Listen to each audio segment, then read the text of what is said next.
Hello बच्चों, कैसे हैं आप लोग। चलिए बच्चों, जैसे आप जानते ही हैं, मैंने अपना पहला लेक्चर जो दिया था चैप्टर 1, ठीक है, of unit 1 of 11th physics, and that was physical world. We will discuss today chapter 2 unit and measurement. तो बच्चों आज हम ये देखते हैं कि भाई मेजरमेंट क्या है। अगर मैं if I ask a question to you कि what is measurement, what is measurement, या मैं आपसे कहूं कि भाई ये इस बोर्ड की लंबाई नापिए, या इस रूम की लेंथ क्या है, ब्रेथ क्या है, हाइट क्या है, ये नापिए। मैंने कहा कि भाई चलिए इस बोर्ड की लेंथ नापते हैं। तो लेंथ, जैसे ही मैंने कहा कि लेंथ नापिए, तो सबसे पहले आपके दिमाग में क्या आएगा कि सर स्केल दीजिए मुझे, मैं किस स्केल से इसकी लंबाई नापूं।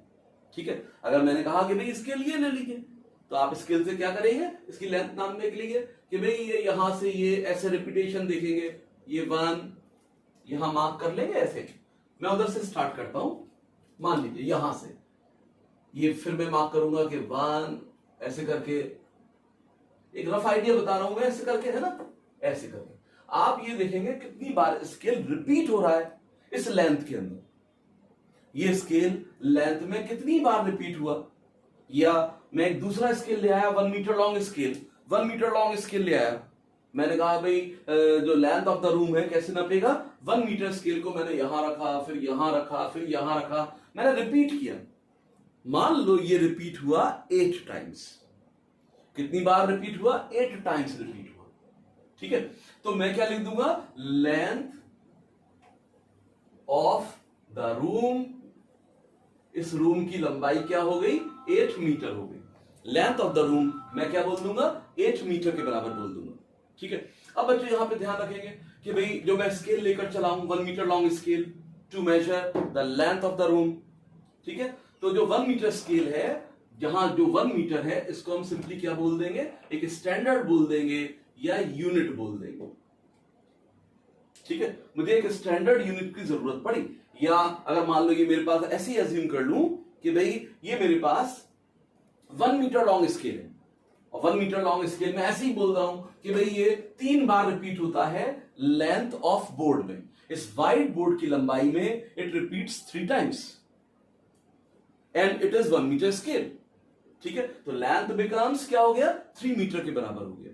तो ये बच्चों स्टैंडर्ड हो गया, ये स्टैंडर्ड हो गया। स्टैंडर्ड का मतलब है ये मेरे लिए, आपके लिए, या किसी और के लिए, ठीक है, ये सेम रहे, एब्सोल्यूट रहे, बदले ना, चेंज ना हो।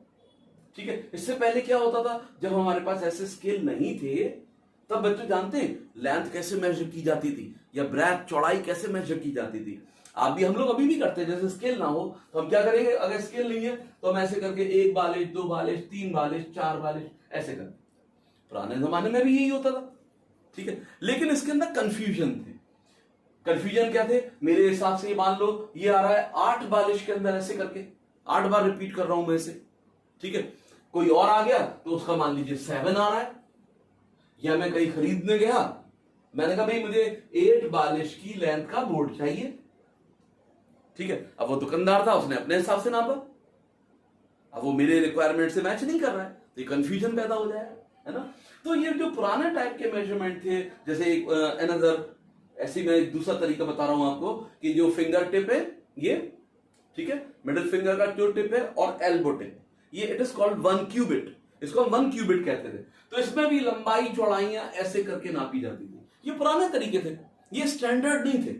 ये हर एक के लिए क्यूबिट जो है, क्यूबिट लेंथ हर एक के लिए अलग अलग होगी। ये बालिश की जो लंबाई होगी, एक बालिश की लंबाई हर एक के लिए अलग अलग होगी। तो अब जरूरत पड़ी कि भाई सबके लिए एक एब्सोल्यूट होना चाहिए, तो उसके लिए क्या आ गया, एक स्टैंडर्ड यूनिट। तो बच्चों जब भी हम मेजरमेंट करते हैं, तो अगर मैं कहूं, जैसे मेरा पहला सवाल था कि भाई लेंथ कैसे मेजर करेंगे, या व्हाट इज मेजरमेंट, तो व्हाट इज मेजरमेंट में अब क्या हो गया कि भाई ये मेरे पास स्टैंडर्ड है, ये क्या है, स्टैंडर्ड यूनिट है। ठीक है, और इस बोर्ड की लेंथ अननोन है, और ये लेंथ इस स्टैंडर्ड की नोन है। तो मैं क्या कर रहा हूं बच्चों, यहां रिपीटेशन देख रहा हूं, कंपैरिजन कर रहा हूं मैं। तो मेजरमेंट इज द कंपैरिजन। किसका कंपैरिजन, कि भाई ये लेंथ अननोन थी, ठीक है, ये फिजिकल क्वांटिटी जो थी वो अननोन थी, अननोन मैग्नीट्यूड की थी। मैं उसी सेम फिजिकल क्वांटिटी का एक लंबाई का, ठीक है, एक स्टैंडर्ड ले आया जिसकी लेंथ नोन थी। तो कंपैरिजन यानी इस अननोन का नोन के साथ कंपैरिजन इज कॉल्ड मेजरमेंट। इसको हम क्या बोलेंगे? मेजरमेंट बोलेंगे। ठीक है, तो बच्चों एक यहां पर जैसे मैं टर्म यूज कर रहा हूं, कई बार यूज करूंगा, physical quantity. Quantity, physical quantity, हम छोटे क्लास में भी पढ़ते हैं फिजिकल क्वांटिटी। अगर मैं बहुत सिंपल भाषा में इसको बोल दूं, फिजिकल क्वांटिटी यानी ऐसे पैरामीटर, ऐसे टर्म, ऐसी quantity which can be measured directly और इनडायरेक्टली। ऐसी चीजें बच्चों, ऐसे पैरामीटर या ऐसे टर्म या ऐसी क्वांटिटी जिनको हम डायरेक्टली और इनडायरेक्टली मेजर कर सकते हैं, नाप सकते हैं। अब मैं पूछूं, इस कमरे में आप क्या क्या नाप सकते हैं? इस रूम में हम क्या क्या नाप सकते हैं? भाई आप कहोगे लेंथ नाप सकते हैं, ब्रेथ नाप सकते हैं, हाइट नाप सकते हैं, एरिया नाप सकते हैं, area of board, area of wall, area नाप सकते हैं, वॉल्यूम नाप सकते हैं। मान लो अभी जैसे गर्मी बहुत है तो टेम्परेचर क्या है रूम का, टेम्परेचर नापने के लिए हम थर्मामीटर ले आए तो हम टेम्परेचर नाप सकते हैं। मान लीजिए इस रूम के अंदर कितनी करंट आ रही है, अमाउंट ऑफ करंट नाप सकते हैं, एमीटर ले आएंगे, फटाफट करंट को एम्पियर में नाप लेंगे। ठीक है, आप पूछेंगे सर इसमें वोल्टेज कितना है, पोटेंशियल डिफरेंस कितना है, तो मैं वोल्ट मीटर ले आऊंगा। तो इतनी सारी चीजें जहां पे भी आप नजर देखिए, ठीक है, जिनको हम डायरेक्टली इनडायरेक्टली नाप सके, वही फिजिकल क्वांटिटी कहलाती है। उन्हीं को हम क्या बोलेंगे? फिजिकल क्वांटिटी कहलाएंगे। अब जैसे मैं ये कहूं कि इनडायरेक्टली, मैंने दो बातें करी कि डायरेक्टली इनडायरेक्टली, यानी ऐसे टर्म जिनको हम डायरेक्टली इनडायरेक्टली नाप सकते हैं, यानी पैरामीटर या क्वांटिटीज और टर्म्स और पैरामीटर, ठीक है, which can be measured directly, which can be measured directly or indirectly are called, इन्हीं को बच्चों हम क्या बोलेंगे? Physical quantities. क्या बोल देंगे? They are called physical quantities. ठीक है, अब यहां पे देखो दो बातें हैं, मैंने यहां पे लाइन भी बनाए हैं, डबल लाइन मार्क करा है, डायरेक्टली इनडायरेक्टली। इसका मतलब समझ लीजिए, जैसे मैंने कहा कि भाई मैं थर्मामीटर लाके यहां का रूम का टेम्परेचर नाप सकता हूं, तो मैं डायरेक्ट मेजर कर रहा हूं, मैंने एमीटर ले आया, यहां पर इस कमरे में फ्लो होने वाले करंट को पता कर लिया डायरेक्ट एमीटर लगा के, या पोटेंशियल डिफरेंस वोल्टमीटर लाके पता कर लिया। ठीक है, ये तो हो गया डायरेक्ट मेजरमेंट। अब इनडायरेक्टली मेजरमेंट कैसे? इनडायरेक्टली मेजरमेंट के लिए बच्चों मान लो मैं किसी, जैसे यहां पर मैं ये एक एंट है या चींटी है, ये बना देता हूं, ये चींटी है। ठीक है, अब ये चींटी यहां से चलना चालू करती है, तो चींटी यहां से चली, यहां से स्टार्ट करती है ए पॉइंट से, यानी extreme right of the board it starts. ठीक है, जैसे ही ये स्टार्ट करती है, मैं एकदम घड़ी में टाइम देखता हूं कि टाइम क्या है। ठीक है, मान लो ये टाइम है अभी मेरी घड़ी के हिसाब से T1। अब ये ए पॉइंट से चलना स्टार्ट करती है, अब ये चली धीरे धीरे करके यहां इस एक्सट्रीम लेफ्ट पर पहुंची, मान लो let it be the B point. ठीक है, तो मैंने टाइम नोट कर लिया, मान लो T2 टाइम में ये यहां पर आ गई, T1 से चली, T1 टाइम पर, eight T1 it starts motion. ठीक है, और ये कहां पर आ गई? At T2 it finishes. ठीक है, तो बेटा अब यहां से मैं टाइम नोट कर लूं कि भाई T2 माइनस T1, तो एक टाइम इंटरवल पता चल गया, यानी T2 माइनस T1, एक मेरे पास क्या आ गया? टाइम इंटरवल, कि भाई एंड को, चींटी को यहां से ए से बी तक आने में कितना टाइम लगा, ये मैंने पता कर लिया।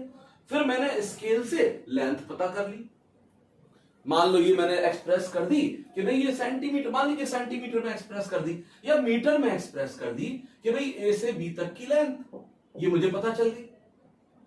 ए से बी तक आने में लैप्स टाइम, ये भी पता चल गया। तो I can measure the speed, कि भाई स्पीड क्या होगी? स्पीड यानी A B upon distance over time interval, del T, यानी A B upon del T मेरे पास स्पीड आ गई। तो बच्चों स्पीड मैंने कैलकुलेशन से निकाला है, इनडायरेक्ट निकाला है। ठीक है, डायरेक्ट तो मैंने लेंथ ली है AB, direct measurement, time direct लिया है मैंने, ठीक है, टाइम वॉच से डायरेक्ट मेजर कर लिया, ये डायरेक्ट मेजरमेंट होगा, लेकिन स्पीड क्या हो गया, इनडायरेक्ट। लेकिन अगर मैं यही कि भाई अगर ए से बी तक कोई बच्चा स्कूटी से या बाइक से चले, ठीक है, उसमें बेटा आप देखते हैं हैंडल पर एक स्पीडोमीटर है, वो डायरेक्ट मेजर करके बताएगा, वहां पर स्पीड आपको डायरेक्ट मिलेगी। तो ये फर्क होता है बेटा डायरेक्टली इनडायरेक्टली में। तो ये सारे क्या है, फिजिकल क्वांटिटीज है, ठीक है। यानी what is measurement, it is a comparison, यानी व्हाट इज मेजरमेंट, ये क्या है, comparison, comparison of unknown magnitude, unknown magnitude, comparison of unknown magnitude of a physical quantity, of a physical quantity with the known or standard।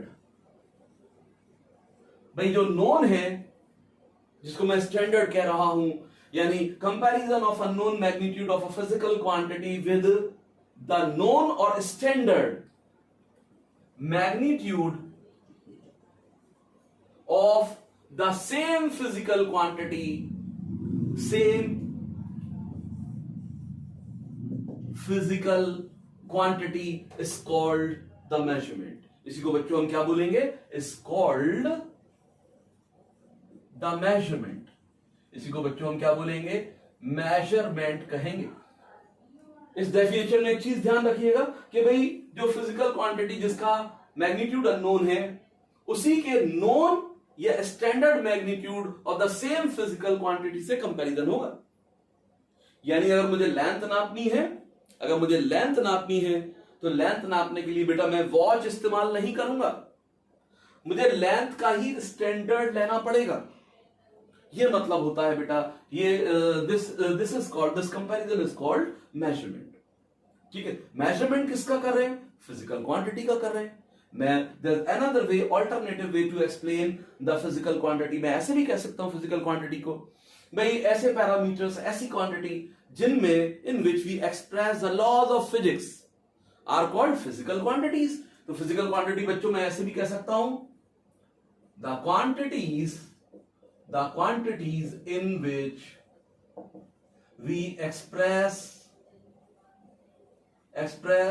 the laws of physics। ठीक है, the quantities in which we express the laws of physics। ठीक है, ऐसे बेटा यानी ऐसी quantity, ऐसे terms, ऐसे पैरामीटर जिसमें आप कोई फिजिक्स का लॉ एक्सप्लेन करते हैं, ठीक है, उसी को हम क्या बोलते हैं, फिजिकल क्वांटिटी। फॉर एग्जाम्पल जैसे मैं कहूं कि भाई जो Newton second law of motion है, यानी second law of motion, Newton's second law of motion, मैंने कहा इसको मुझे मैथमेटिकली लिखना है बच्चों। छोटे 9th क्लास के अंदर, 10th क्लास में आप पढ़ते हैं Newton second law of motion, तो इसको आप लिखते हैं F is equal to ma, F is equal to force is equal to ma। ठीक है, तो F क्या है बच्चों यहां पर, फोर्स, m क्या है यहां पर, मास, और a क्या है, एक्सेलरेशन। तो बेटा आपको second law of motion express करने के लिए 3 चीजों की जरूरत पड़ी, 1 force, second mass, third acceleration. So these are physical quantities. तो बच्चों इस तरीके से हम फिजिकल क्वांटिटी को इंडिकेट करते हैं। नाउ मैं आता हूं, जो मैंने कहा कि भाई measure the length of the room, measure the length of the board. मैंने कहा लेंथ ऑफ द रूम कितना है, 8 metre. Length of the room क्या है, 8 मीटर। तो बच्चों 8 इज कॉल्ड न्यूमेरिकल वैल्यू। इसको हम क्या बोलते हैं, न्यूमेरिकल वैल्यू। ये न्यूमेरिकल वैल्यू हो गया, और ये जो स्टैंडर्ड है इट इज कॉल्ड यूनिट। क्या बोलेंगे इसको, यूनिट बोलेंगे। एक चीज बच्चों बिल्कुल नोट कर लीजिए, दिमाग में बैठा लीजिए, जो दोनों मिलाकर numerical value as well as unit, 8 metre is called magnitude. एक गलत इंप्रेशन बच्चों के दिमाग में रहता है कि भाई magnitude is the numerical value, 8 is the numerical value, 8 is the magnitude of this measurement of the length of the room. No, the magnitude is 8 metre. बेटा मैग्नीट्यूड 8 मीटर होगा, हमेशा मैग्नीट्यूड ध्यान रख लीजिए, बिल्कुल दिमाग में बैठा लीजिए। Magnitude means numerical value and unit. अब इस चीज को एक मैं ऐसे भी लिख सकता हूं, आप चाहे तो स्क्रीनशॉट ले सकते हैं बच्चों इसका।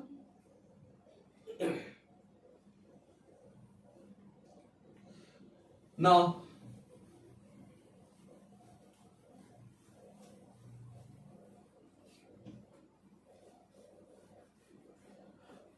अच्छा, ये चैप्टर जो है ना कुछ पार्ट्स में चलने वाला है, ठीक है, एकदम नहीं करेंगे उसको कि एक ही शॉर्ट में इसको लेके करें, ठीक है, हौच पौच हो जाएगा, थोड़ा समझते चलें। वैसे हम जल्दी करने की कोशिश करेंगे ताकि आपके यूनिट दूसरे जो चल रहे हैं स्कूल्स के अंदर, ठीक है, वहां तक पहुंच के बिल्कुल कोऑर्डिनेशन बैठा है आपके स्कूल के सिलेबस के साथ, ठीक है। तो अब जैसे मैंने कहा length of the room, length बस नहीं लिखते, length of the room 8 metre. अभी मेरे पास स्टैंडर्ड 1 मीटर स्केल था, ठीक है। अगर मैं इसे बच्चों यहां पर लिख दूं, यानी सेंटीमीटर में इसको कन्वर्ट करूं, आप जानते ही हो 1 metre is equal to 100 centimetre, ठीक है। तो this measurement 8 metre in centimetre will be 800 centimetre. तो बेटा यहां देख रहे हैं आप, न्यूमेरिकल वैल्यू 8 है और यहां पर न्यूमेरिकल वैल्यू 800 है। यहां पर यूनिट मीटर है, यहां पर यूनिट सेंटीमीटर है, ठीक है। तो ये मैंने लिख दिया बच्चों, ये न्यूमेरिकल वैल्यू n1 पहले मेजरमेंट की जो पहली बार लिखी है, n1 सबस्क्रिप्ट 1 लगा दिया और यूनिट u1 लिख दिया। सेम क्वांटिटी है, यही 8 मीटर 800 सेंटीमीटर लिखा गया है, ठीक है। ये अब ये न्यूमेरिकल वैल्यू हो गई n2 and this becomes u2। तो now length again I am writing, in this case length n1 u1 and in this case n2 u2, hence we can write n1 u1 n2 u2। बेटा मैं ऐसे लिख सकता हूं, तो कोई भी फिजिकल क्वांटिटी जो है उसको मैं इस अंदाज से, इस तरीके से एक्सप्रेस कर सकता हूं, ठीक है। अब बच्चों जैसे हमने कहा कि भाई ये तो बात है, यानी फिजिकल क्वांटिटी क्या हो गई, मेजरमेंट क्या हो गया, जो स्टैंडर्ड है वो यूनिट हो गया। अब स्टैंडर्ड को चूज करने में यहां पर आपका क्वेश्चन बना देते हैं स्कूल के अंदर कि भाई जो आप स्टैंडर्ड चूज कर रहे हैं, जो स्टैंडर्ड यूनिट चूज कर रहे हैं, तो उसमें क्या क्या क्वालिटीज, क्या क्या कैरेक्टरिस्टिक फीचर होने चाहिए। भाई हर एक को तो हम नहीं लेंगे, ठीक है। जैसे मैंने कहा पुराना मेजरमेंट 42 से होता था या क्यूबिट से होता था, वो स्टैंडर्ड नहीं है, ठीक है। तो अब स्टैंडर्ड में क्या क्या क्वालिटीज होने चाहिए, तो characteristic features of standard, features of standard units. अब जो फीचर्स क्या क्या होने चाहिए, बारी बारी से बात करते हैं। नंबर 1, भाई ये यूनिवर्सली एक्सेप्टेड होना चाहिए। क्या होना चाहिए, यूनिवर्सली। तो यूनिवर्सली एक्सेप्टेड का मतलब ये हो गया कि भाई इंटरनेशनली एक्सेप्टेंस होना चाहिए इसका, भाई पूरे वर्ल्ड के अंदर, ठीक है, हर जगह हर कंट्री में इसको एक्सेप्टेंस मिलना चाहिए, ठीक है। दूसरा पॉइंट ये क्या होना चाहिए, वेल डिफाइंड, वेल डिफाइंड होना चाहिए। ये वेल डिफाइंड होना चाहिए, ठीक है, well defined without any confusion, without any confusion और एम्बिग्यूटी।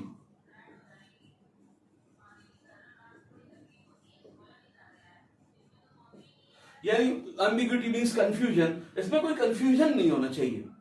जैसे मैं बताऊं आपको, जैसे जो पुराना जो 42 था वो स्टैंडर्ड क्यों नहीं है, ये 42 स्टैंडर्ड क्यों नहीं है, क्योंकि ये हर एक बंदे की लंबाई के हिसाब से 42 होगा, ठीक है। क्यूबिट भी लंबाई के हिसाब से होगा, जो हर एक के लिए अलग अलग हो जाएगा, ठीक है।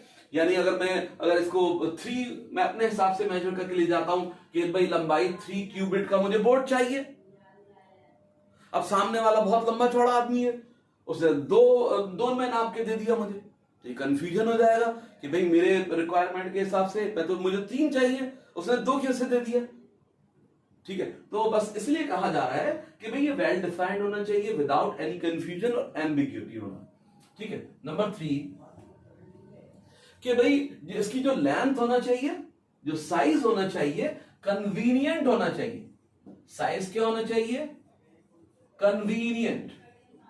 अब ये थोड़ी बच्चों, अब जैसे जो स्टैंडर्ड है वो 1 मीटर ले रखा है हमने, बड़ा कन्वीनियंट साइज है ये रहा, आराम से इसके लेंथ वगैरह हाइट आसानी से नाप सकते हैं। अब ये थोड़ी कि स्टैंडर्ड कोई रख लेता, लंबाई का स्टैंडर्ड, लेंथ का स्टैंडर्ड रख लेता 5 kilometre.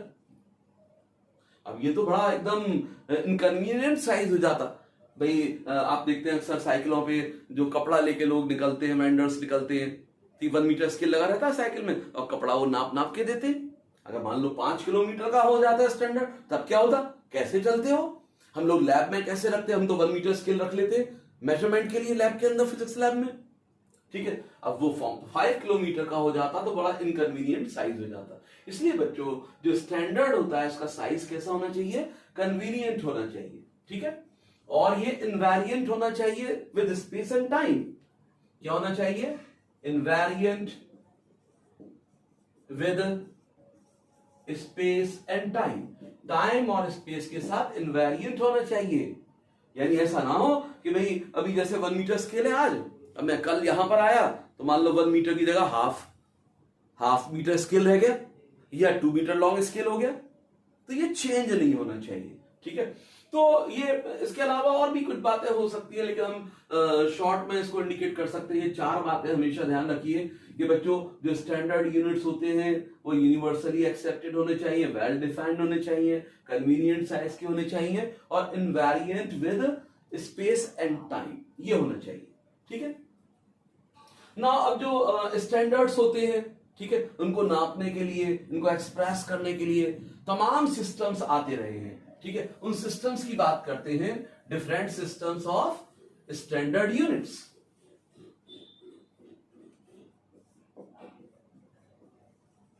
Different system of standard units.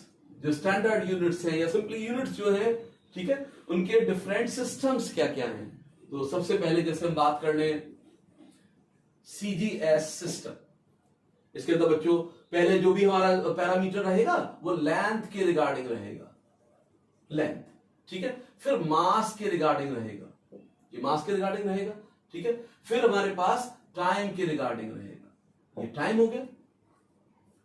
तो लेंथ CGS सिस्टम में लंबाई नापी जाएगी, लेंथ किस में नापी जाएगी? सेंटीमीटर में। सेंटीमीटर का C चुरा लिया, यहां पे C चिपका दिया यहां पर, ठीक है। और मास का ग्राम होगा, ग्राम का G निकाल के चिपका दिया था, ठीक है। और टाइम यानी सेकंड, सेकंड का S निकाल के यहां चिपका दिया, तो बन गया CGS सिस्टम।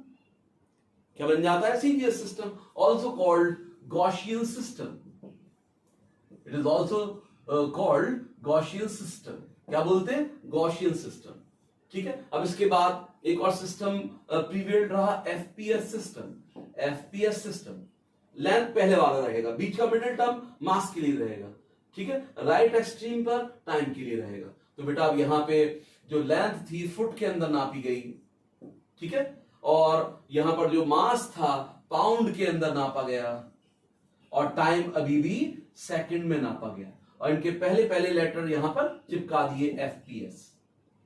तो ये ब्रिटिश, तो यहां पर देखिए FPS सिस्टम क्या हो गया? It is also called British system.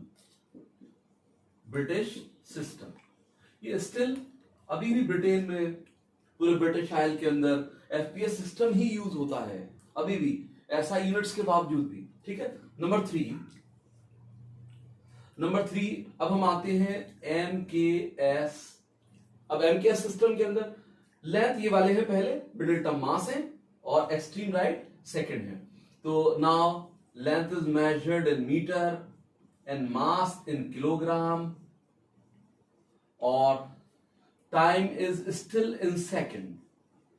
फिर से बेटा मैंने पहला लेटर M इधर चिपका दिया, किलोग्राम का K इधर चिपका दिया, ठीक है, और सेकंड का S ये चिपका दिया। नाउ आजकल जो हम सिस्टम यूज कर रहे हैं,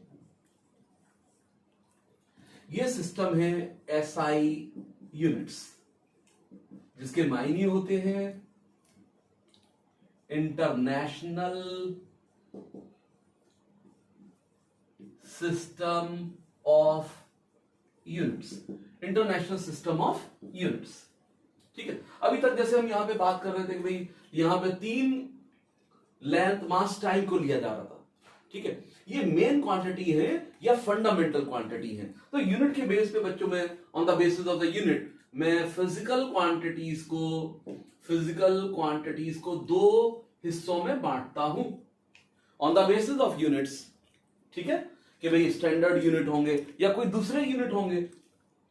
स्टैंडर्ड के अलावा भी दूसरे यूनिट्स कैसे बनेंगे, यानी स्टैंडर्ड के कॉम्बिनेशन से बनेंगे। इस बेस पर, यूनिट्स के बेस पर फिजिकल क्वांटिटीज को हम 2 हिस्सों में बांटते हैं, fundamental physical quantities and derived physical quantities. Fundamental physical quantities and derived physical quantities. तो बच्चों ये हमारी लेंथ मास टाइम जो है, लेंथ मास टाइम, ये कैसी क्वांटिटी है? फंडामेंटल क्वांटिटी है। तो ये समझ लीजिए फंडामेंटल क्वांटिटीज होती हैं, ये इंडिपेंडेंट होती हैं, इंडिपेंडेंट। ठीक है, ये लेंथ जो है मास पर नहीं डिपेंड करेगी, मास टाइम पर डिपेंड नहीं करेगा, इंडिपेंडेंट है। मतलब इस बात का ये है कि मैं ये कहूं कि बच्चों मुझे यहां से यहां तक की इस बोर्ड की लंबाई, यानी ए से बी तक की लंबाई, length of the board find out करनी है। तो ये थोड़ी कि मैं लेंथ नापने के लिए घड़ी लेकर आ गया कि सर मैं अभी नाप रहा हूं घड़ी से, या मैं तराजू उठा के लेकर आया। ठीक है भाई, तराजू जो है, बैलेंस जो है, फिजिकल बैलेंस, वो तो मास मेजर करेगा, वॉच जो है टाइम मेजर करेगी। इसके लिए तो मुझे एक स्केल लेकर आना पड़ेगा। ठीक है, ऐसे ही कहीं मुझे टाइम नापना हो, टाइम मेजर करना हो 2 इवेंट्स के बीच में, तो मैं स्केल थोड़ी यूज करूंगा। ठीक है, तो इसलिए कहा जा रहा है बच्चों, जो फंडामेंटल क्वांटिटीज होती हैं ये क्या होती हैं? इंडिपेंडेंट होती हैं। तो लेंथ मास टाइम अगर मैं 1960 से पहले देखता हूं, बिफोर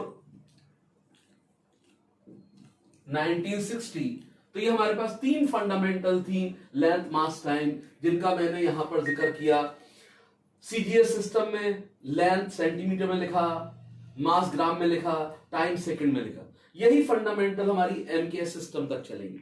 1960 के बाद, ठीक है, हमारे पास नया सिस्टम आया जहां पर हमने 4 और फंडामेंटल क्वांटिटीज ऐड कर दी। ठीक है, अभी कितनी थी हमारे पास 1960 से पहले? Before 1960 there were 3 fundamental quantities.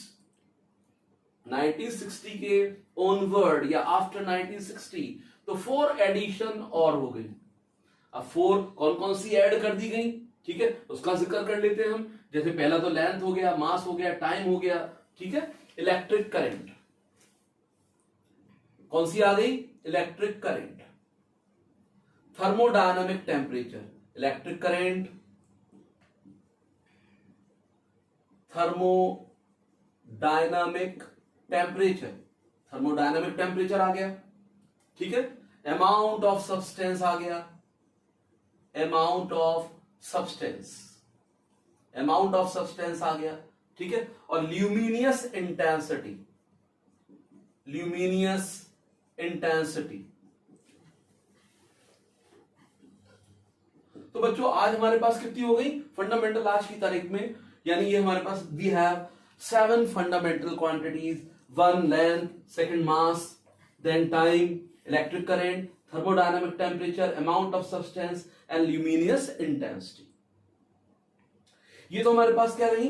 Fundamental quantities रही। इनके जो यूनिट्स होते हैं, जो स्टैंडर्ड्स होते हैं, वो क्या कहलाते हैं? फंडामेंटल यूनिट्स कहलाते हैं।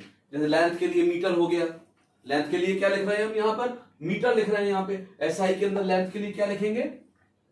लेंथ के लिए मीटर लिखा जाएगा। ठीक है, मास के लिए अभी भी हम किलोग्राम यूज करेंगे, मैं सिर्फ यहां पर लिख देता हूं केजी, किलोग्राम यूज करेंगे। ठीक है, टाइम के लिए सेकंड एस यूज करेंगे। मीटर हो गया, किलोग्राम हो गया, सेकंड हो गया। ठीक है, अब इलेक्ट्रिक करंट, इलेक्ट्रिक करंट के लिए बच्चों हम एम्पियर यूज करेंगे। खाली अगर लिखना है मुझे शॉर्ट में तो कैपिटल ए लिख देंगे। जो साइंटिस्ट नेम होता है, अगर पूरा लिखते हैं तो स्मॉल लेटर से शुरुआत करेंगे, और अगर खाली शॉर्ट में लिखना है, एब्रीविएटेड फॉर्म लिखनी है, तो कैपिटल लेटर एम्पियर ए कैपिटल लिख देंगे। थर्मोडायनेमिक टेम्परेचर केल्विन, ठीक है, ये भी ऐसे ही लिखा जाएगा केल्विन। साइंटिस्ट नेम है, अगर मैं एब्रीविएटेड लिखना चाहता हूं शॉर्ट तो कैपिटल के लिखूंगा। अमाउंट ऑफ सब्सटेंस मोल, ये लिखा जाएगा, ठीक है। Luminous intensity candela, candela CD, ठीक है। तो बच्चों यहां पर जो हमारे पास 4 एडिशनल फंडामेंटल क्वांटिटीज आई, उनके स्टैंडर्ड यूनिट्स क्या क्या थे, यानी इलेक्ट्रिक करंट का एम्पियर था। इलेक्ट्रिक करंट का क्या है बच्चों, एम्पियर। थर्मोडायनामिक टेम्परेचर का केल्विन है, ठीक है। अमाउंट ऑफ सब्सटेंस का मोल है, और ल्यूमिनस इंटेंसिटी का कैंडेला है, ठीक है। अब बात करते हैं ड्राई फिजिकल क्वांटिटीज। बच्चों नाम से ही क्लियर है, derived physical quantities, the quantities which are obtained from fundamental quantities are called derived quantity. क्या बोलेंगे, ड्राइव क्वांटिटी बोलेंगे। आप स्क्रीनशॉट ले सकते हैं।